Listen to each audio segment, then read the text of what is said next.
Kining bahina ihatod kanato sa Kalahi Seeds. Last week mga kamags, atong naila-ila ang Kalahi Seeds, ang ilang tumong ug misyon nga matabangan ang atong mga kapamilya nga mas nanginahanglan. Karong buntaga, atong bisitahon ang munisipalidad sa Aluginsan, usa sa mga lugar nga gibisita ug natabangan sa Kalahi Seeds. Mga kamags, usa sa mga proyektong nahuman pinaagi sa Kalahi Seeds, mao kining footbridge dinhi sa Sitio Texon, Barangay Esperanza. Dugay nang gipangandoy sa mga lumulupyo sa Sitio 1, Esperanza, Aluginsan, ang konkretong footbridge nga mao'y ilang mamahimong agianan pagtabok sa sapa. Anhi jud mi mo agian ning taytayan na sa kawayan.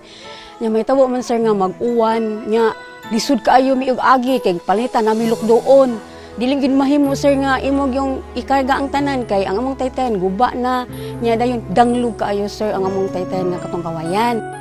Usa sa rason nga nung natukod ning maong footbridge si Jomar. Hi Jomar, maayong buntag. Buntag. Jomar, usa ka sa mga rason nga nung natukod ning maong footbridge.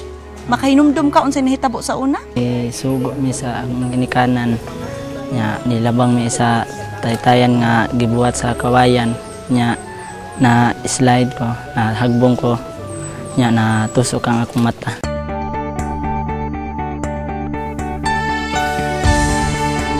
Human miagi sa proseso, nahatagan og pagtugod ang mga taga Sitio 1 Esperanza nga mahimuan og concrete footbridge. Sa pagtinabangay sa mga lumulupyo sa maong lugar, nahuman ng ilang gipangandoy nga concrete and safe footbridge.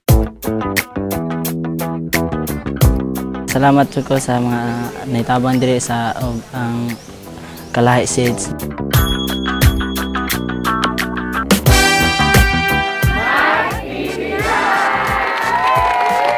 Kining bahina gihatod kanato sa Kalahi Seeds.